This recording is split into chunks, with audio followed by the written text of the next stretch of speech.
right. Towers. Towers. The story Laura read may be familiar to a lot of you, maybe not to some. But the Tower of Babel story stands in a really interesting place in the book of Genesis.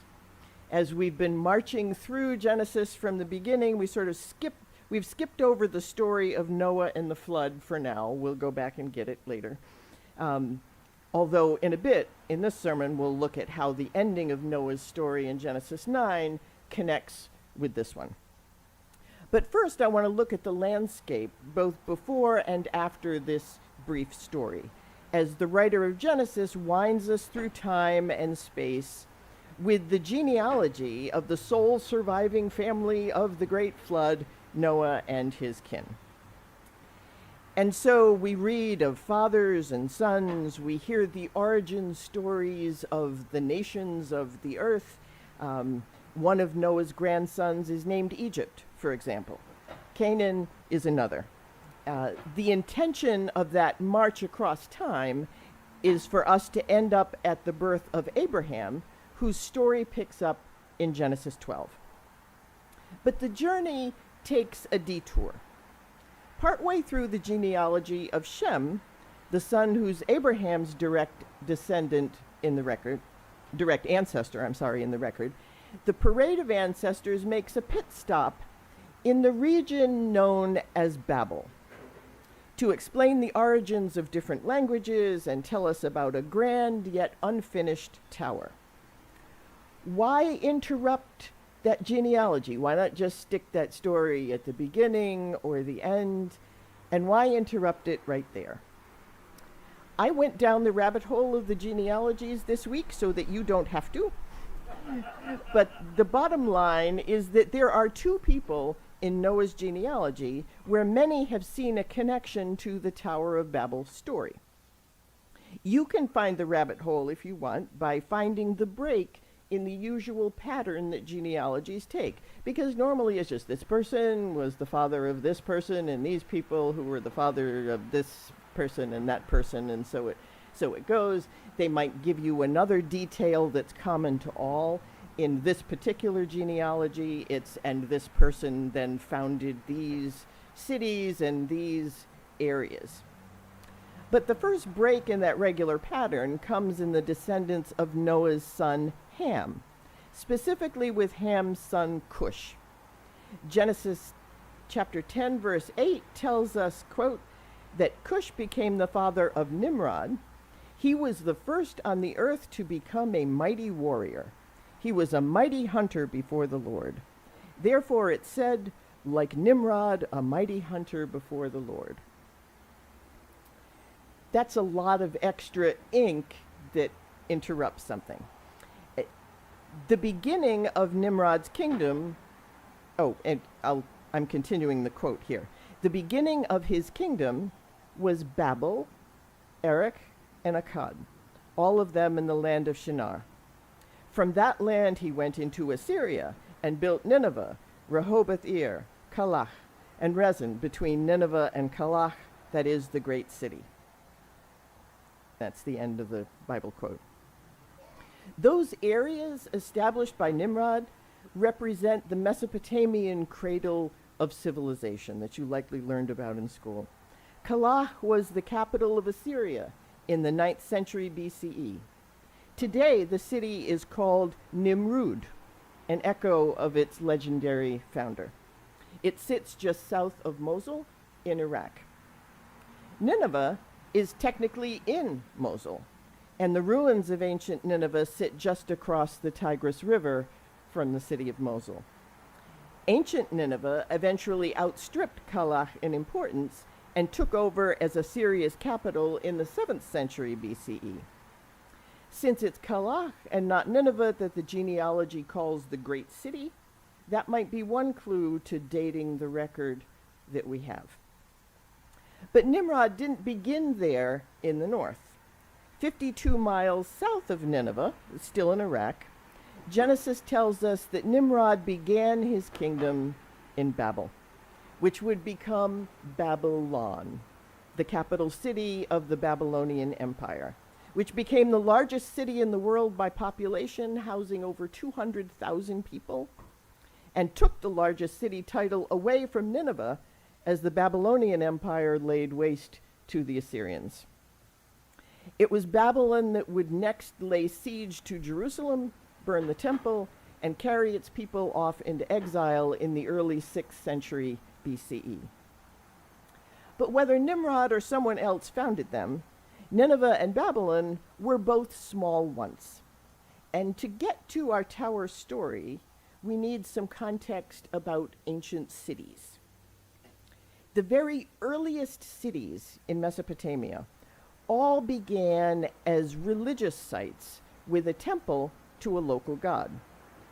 That temple required tending, and so even if most of the local population were nomads wandering the region, the temple was soon surrounded by housing for temple priests and other workers who became part of this larger temple complex. Temples also served as the world's first banks, since the god for whom the temple was built was clearly the best choice to protect the most valuable things held by a tribe, a city, or a nation. In time, the temple as a bank made the temple complex a desirable location also for traders and business, as well as those with religious duties, which also grew to include security for all of the treasures that were inside the temple. Proximity to the god, as well as the safe place to store wealth, led nobles and ultimately kings to prefer also living nearby that complex. The god could provide legitimacy to their rule while also keeping them close to their most valuable assets, allowing trade with visiting nobility and symbols of status to show off to all those visitors. And those wealthy folks wanted services. And pretty soon you have a city. That's how ancient, the very first cities that ever were came to be. In Mesopotamia, those early temples were often ziggurats. We sometimes call them stepped pyramids.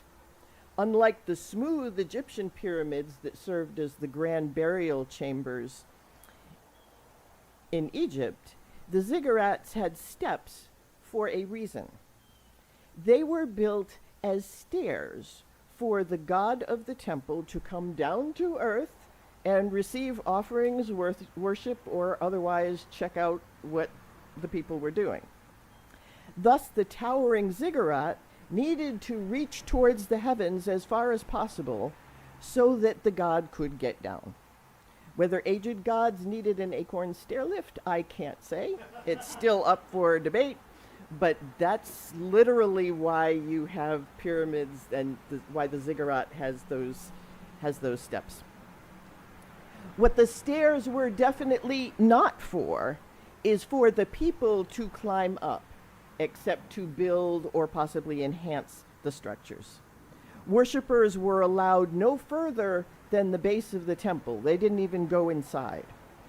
At the base of the temple, they would come, or maybe even a prescribed area around that, and they would present their offerings to the priests, and it was only the priests who were allowed to actually go inside the temple to present the offerings to God. Gods were seen as fearsome and picky. The god approaches the worshippers and comes to visit the city, but not the other way around. You do not go inside the temple, and neither do you ascend the stairs on the outside. Those are not for you. So hold that thought as we jump back to the genealogy for the other connection to the Tower of Babel story. The mighty hunter Nimrod, whose kingdom began in Babel, later Babylon, was descended from Ham, Noah's youngest son. But it's Noah's son Shem whose descendants eventually lead to Abraham. Midway through Shem's genealogy, we find two brothers, Peleg and Joktan. And the genealogy pattern breaks again here to note that Peleg, whose name in Hebrew means division, was given that name because, as the text says, in his days the earth was divided. Joktan's genealogy finishes up in chapter 10, but Peleg, who's the brother that continues on to Abraham, has his story put on pause here until we learn about that tower that became a source of division at a site where Peleg's great-uncle Nimrod built the city. Only after that story does Shem's lineage move on to its final destination at the end of Genesis 11. So we sit at Babel. Before it was part of an empire, back when it was simply known as a small religious and cultural site, which means it had a temple, likely a ziggurat, and a community that was beginning to build around it. As Babel became Babylon, its influence grew, with the city to include a nearby area called Borsippa, which is 11 miles to the south, and extending all the way north to Nineveh. As wars raged, those two cities would be in and out of the same empire at different times. Each new city would have begun in the same way, as a sacred site where a temple was built and a complex around it for the temple priests and caretakers. If you looked at your copy of The Messenger this week, which you all did, right? Yes, we did. The image I used to go with the sermon is a modern picture of the ruins of Borsippa. Why? Because the ruined tower there that both Talmudic and Arabic culture claim is the Tower of Babel's site. It's actually known today as the Tongue Tower.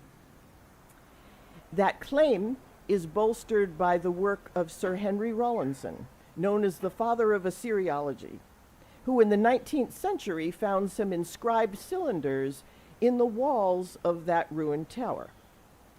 Dating to the end of the 7th century BCE, the text on the cylinder claimed that those walls where the cylinders were placed had been part of an abandoned tower, left unfinished by an unknown ancient king on that site. The cylinders were left there by King Nebuchadnezzar II, who claimed in the inscription to have finished that abandoned tower before also building a towering ziggurat in Babylon proper. Nebuchadnezzar II indeed is known well beyond the Bible for building not only the ziggurat in Babylon, but also for building the ancient wonder of the world known as the Hanging Gardens of Babylon, which it turns out was likely in Nineveh, but still within the region. And Nebuchadnezzar II is also the king who squashed the Israelite kingdom of Judah in the 6th century BCE. And even though I'm always warning you that the Bible isn't written to give us factual information, that doesn't mean that everything in the Bible is just made up out of whole cloth. We can never know for sure, but the Tower of Babel is a story that I think has its origins in the lore surrounding an actual tower that for some reason was never finished until centuries, if not millennia later, when King Nebuchadnezzar II came along. And the ruins of that are still visible. You know, I'm not sure there's a lot of call for tourist visas to Iraq right now, but you could go and see it if you wanted to. But the story isn't there in Genesis to prove or disprove that there was an actual tower or that God disrupted the building to create different languages. The story may have some factual basis, but the stories of the Bible are there to teach us truth, not facts.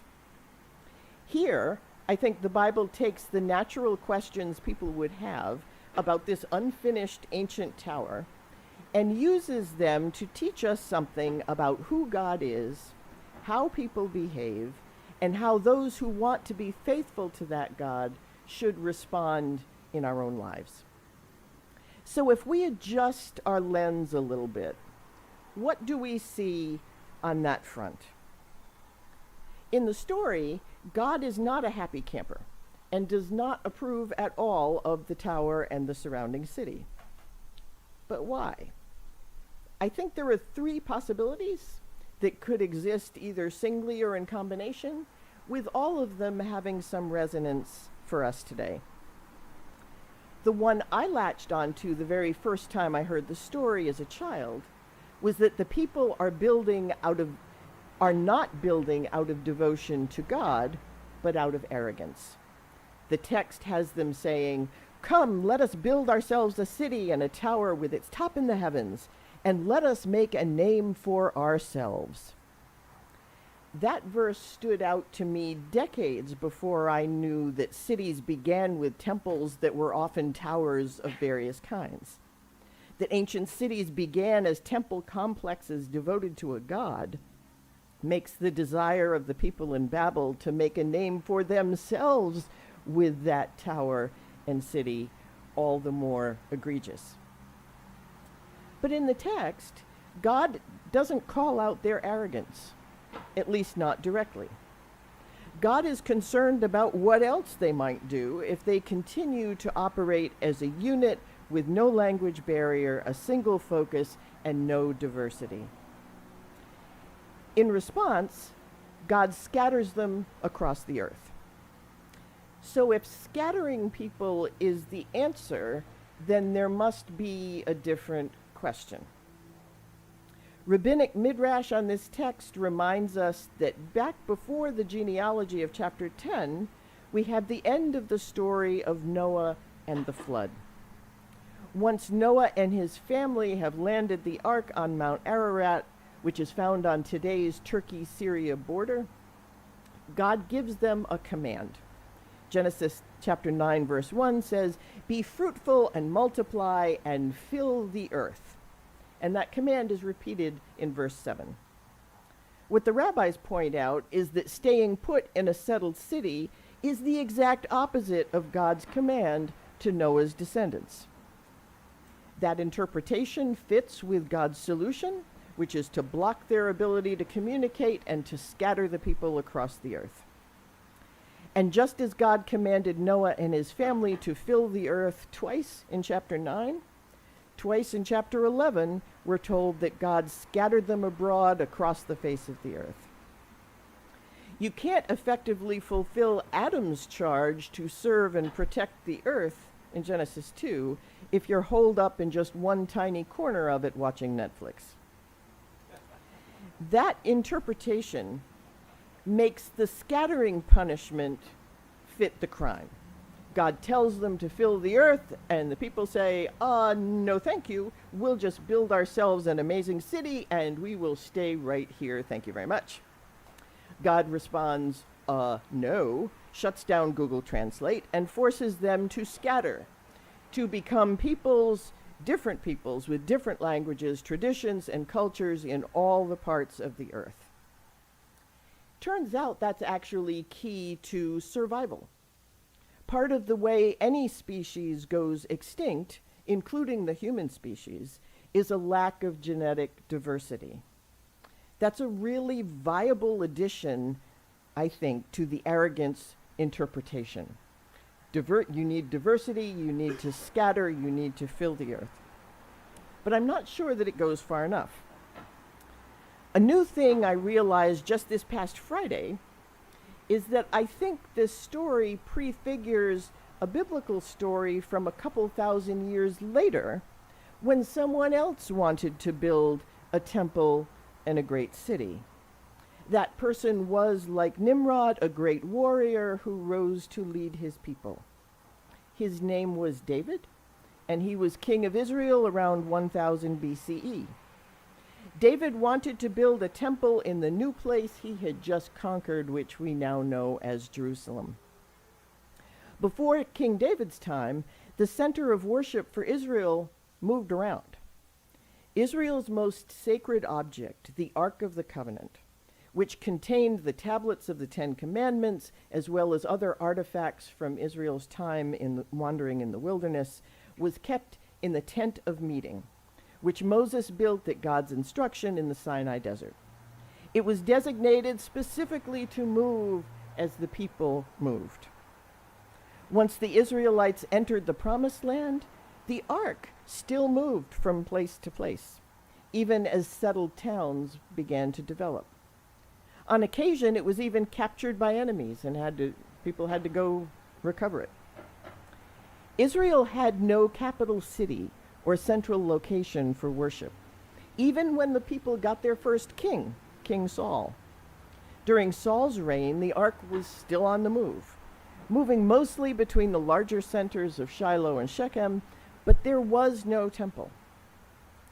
David became king of Israel on Saul's death, conquered the area that is now Jerusalem, and decided that he wanted to build up that area as Israel's capital by building a permanent home for the ark on what is now known as the Temple Mount.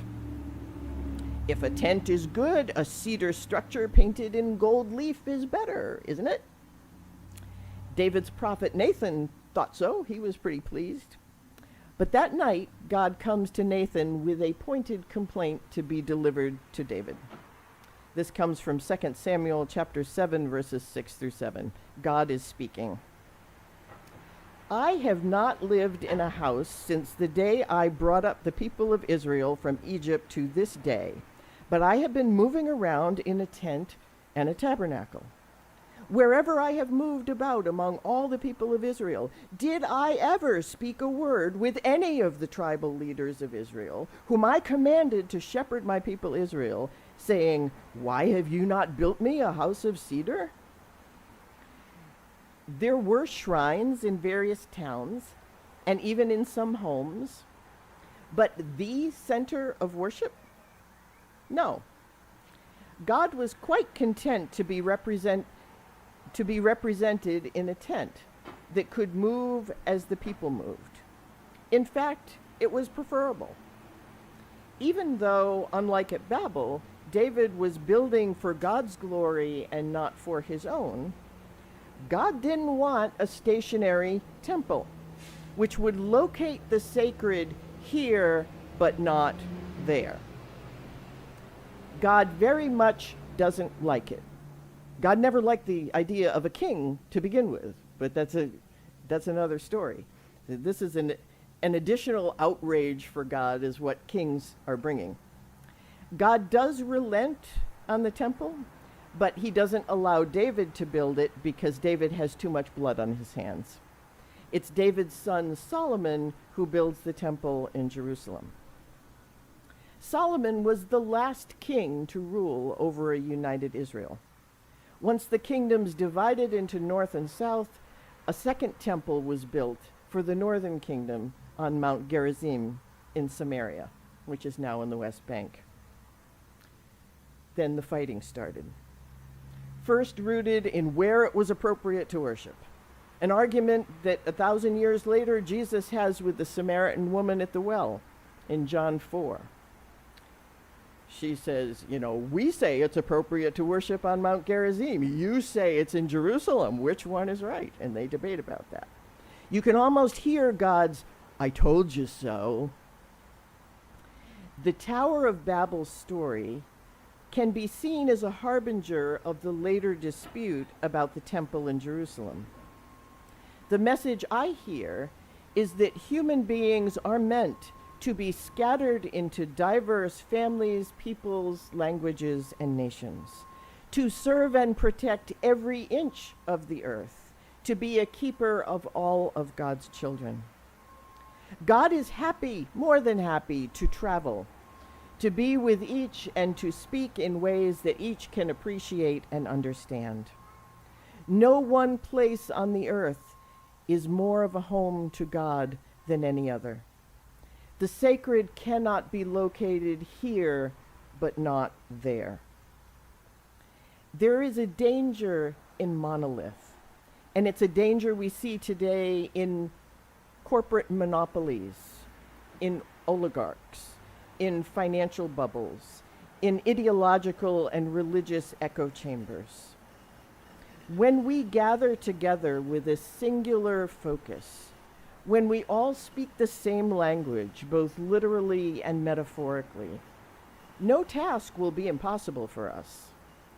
but we will miss the critical perspective of those who are different, which leaves us vulnerable.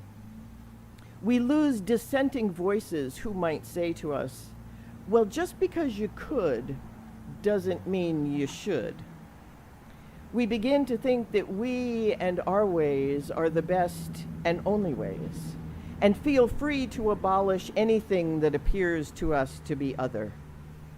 We start to believe that the stairs on the tower are for us rather than for God, that we dwell in the city to be served rather than to serve.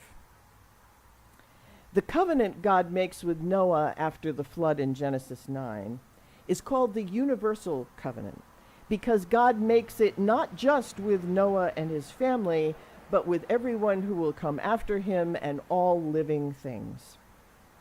The covenant God makes with Abram in Genesis 12, the chapter after this, is that through Abram all the families of the earth shall be blessed. Sandwiched between those two covenants is this attempt by Noah's sons to resist difference and to isolate themselves in just one community in one city with one tower. God doesn't even let them finish it. As Peleg's name suggests, they were divided and scattered across the earth to take the blessing God had given them to every tribe and nation and to every living thing. As for Peleg, his family didn't travel too far. They ended up about 40 miles south of Borsippa's tower in the Chaldean city of Ur, which was the largest city in the world in 2100 BCE. The great city of Babylon was still just Babel then, a small area to the north known as a religious and cultural site. And it was in Ur that Peleg's great-great-great-grandson, Abram, heard God say that he too needed to scatter. From Genesis 12, verse 1. Go from your country and your kindred and your father's house to the land that I will show you. I will make of you a great nation, and I will bless you and make your name great, so that you will be a blessing. I will bless those who bless you, and the one who curses you I will curse, and in you all the families of the earth shall be blessed. Amen.